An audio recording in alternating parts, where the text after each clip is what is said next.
in color. The continuing story of Peyton Place.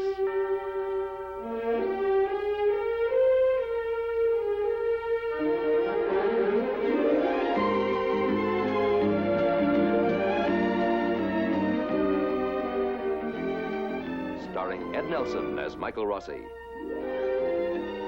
Ryan O'Neal as Rodney Harrington. Barbara Parkins as Betty Anderson. Christopher Connolly as Norman Harrington. Patricia Morrow as Rita Harrington. James Douglas as Stephen Cord. Elizabeth Walker as Carolyn Russell. And also starring Barbara Rush as Marcia Russell.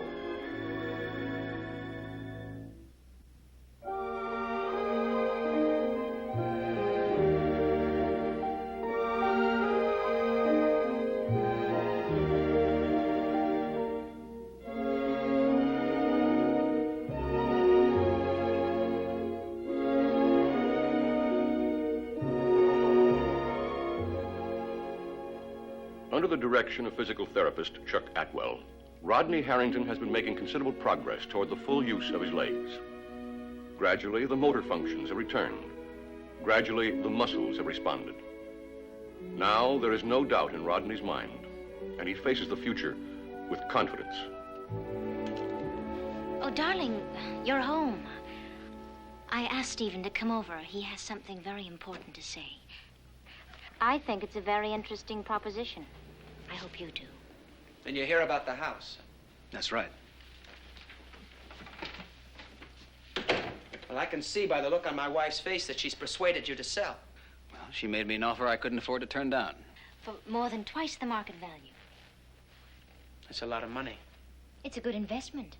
I talked to the real estate people, and they said that the land is worth much more than the house. It can only go up in value. She's right. The investment should pay off in time. So you're really going to sell, are you? Well, I'll admit I resisted. But you see, at the moment, the house is my only asset. When Betty came to me with her offer, the prospects for my future didn't look so good. She has a good head for business, and she was very quick to see that. So she made me this irresistible proposition. Like Betty said, it's a good investment for all of us. It's her money, it's her investment. It'll be her house. No, it's ours. It'll be in both our names. Of course. After all, that's the way it goes with husbands and wives. Now, if the terms are satisfactory to you both, I'll assume we have a deal.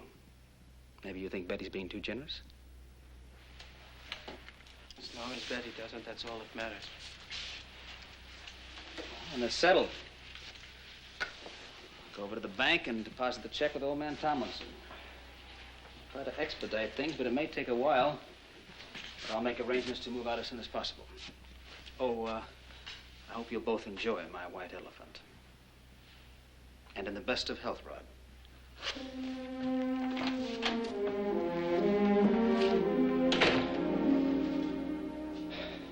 You bought him off, didn't you? It's a payoff, a way to get rid of him. Yes. Why did you feel you had to? I knew what you were going through in the hospital because of him. And I wanted to prove that he meant nothing to me. Absolutely nothing. That's why I did it. Rod, I wanted to buy him out of our lives.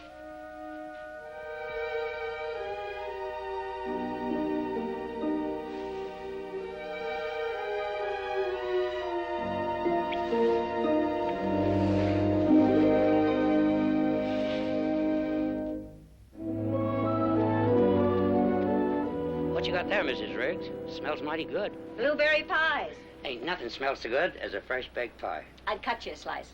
Only they've got to set and cool for a spell. You're late today. The out-of-town mail got held up, and we're short-handed. Thank you. Bye.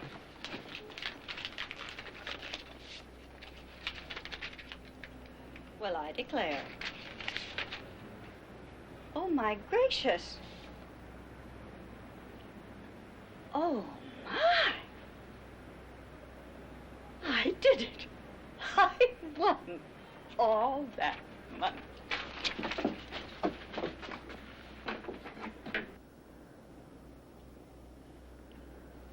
Hey. Oh, what took you so long? Oh, I've been busy. Come on and help me write up some contracts. Well, here. Rita! Rita!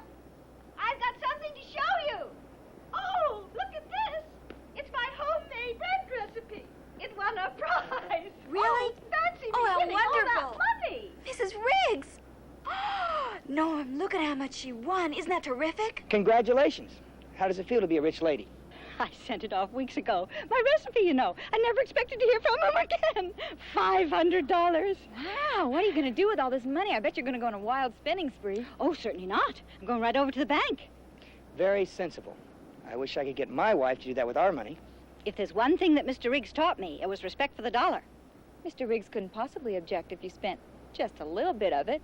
It is sort of a windfall. I never thought of it that way. I could use a new house dress. Well, then let's walk over to the bank. I've got to shop for a couple of things myself. That's very kind of you, my dear. Here. My pleasure. I like shopping. Excuse us just for a minute. Norm, could I have $5, please? Oh, you have to pick up a couple of things? Uh-huh. What are you up to, woman? You'll find out. But I figured since we were inviting Mr. Carson to dinner tomorrow night, it might be nice if we had someone else to keep him company. Here. Here. Thanks. Mrs. Riggs, there's a nice little dress shop on the square. We'll stop by there on our way to the bank, just to look, and then we can go back and buy. That's a wonderful idea. Good.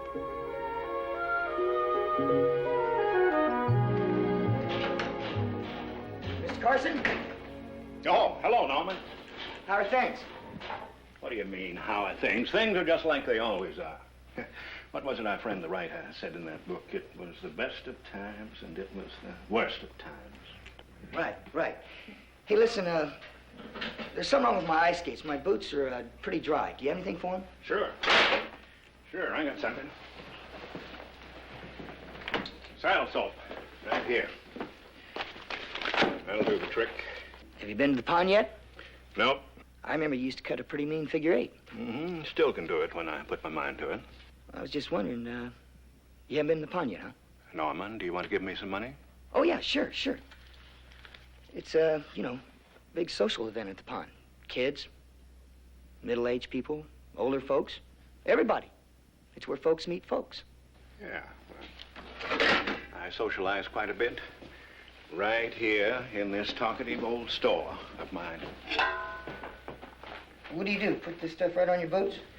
What's the matter with you, Norman? Of course you put the stuff right on your boots. Listen, Mr. Carson, to be honest with you, I was leading up to something. I know how forgetful you are. I never forget anything. Well, I just thought that I should remind I know. I'm going to dinner tomorrow night with Rita and you. That's what I like about you, Mr. Carson. You got a memory like an elephant. Yeah. What makes you think that I didn't? Well, I hate to bring this up, but... Yeah, look here. I was taking inventory that night. I didn't forget. I just didn't have the time, that's all. Besides, that was months ago. You know, my father never forgot anything. My son Elliot never forgot anything. It's kind of like one of the laws of nature. You know, moss grows on the north side of a tree, water runs downhill, and us Carsons, we never forget. Sorry I brought it up. Well, that's all right. If you'll put some of that stuff on your shoes in the summertime, they'll stay nice and pliable the whole year round. Oh, okay.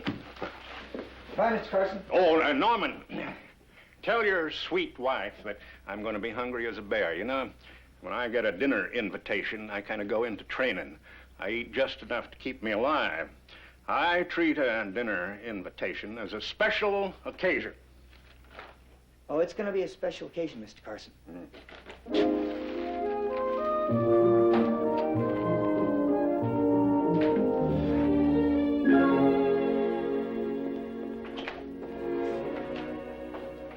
I know I'm late. Now comes the excuse. But do I need an excuse, huh? Just 10 minutes. Not for me. Oh, rats and rodents, I apologize. Oh, I haven't seen much of that lately. What's that? Oh, yeah, well, I've been protecting my teeth, man. Oh, they're sensitive. Sure. See, air pollution. All that polluted air gets to the teeth and causes decay. Oh. Is it time to feed them yet? No, not quite. Take a look at Albert J. And what about him? Stress and strain. A moment ago, he was really very nervous. You coming apart at the seams, Albert J, there? And what about Peter Q? He's mean. Well, it looks like everybody's got their troubles today. Take a look at Norman D. Hey, Lou. Drop it. Drop what? The game. Okay, the game. Did she give you a hard time? Who's that? That gal. That gal? That girl. You said gal. Are you sensitive or just hostile? A little of both, I guess. All right, then I apologize. For what? For whatever it is you expect me to apologize for. Oh, but I don't. Well, then why don't you just crawl in there with Albert J? I'm sorry. I didn't mean to get uptight. It's just that I gotta... Well, I didn't mean to. Well, I must sound very patronizing. Only to the trained ear. What made you bring it up? Well, someone said that they saw you leave the cider barrel with a real sharp chick. What else did they say? Well, just that she was real sharp and that she wasn't from around here. Is she? No. Just passing through.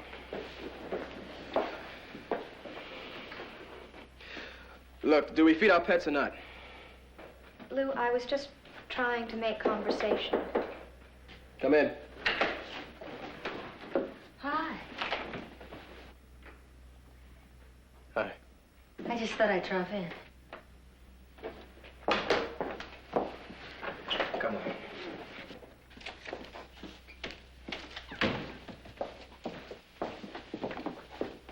What are you doing here? I didn't know where else to go in Peyton Place. You left. I came back. Vicki. I got off at the first bus stop and I called Larry. And he persuaded me to come back. Well, let me persuade you to go right back. And get questioned again? Give them the same answers. I might forget them. If we were married, they couldn't make us testify against each other.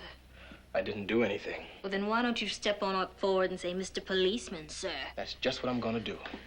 Don't forget to mention you were driving the car. Remember, I was in the back. Larry was in the back. Larry was driving. I say he wasn't. I say you were. Now, what do you say? I say you're a liar. I believe you, Lou, but nobody else will. No, you were driving that car.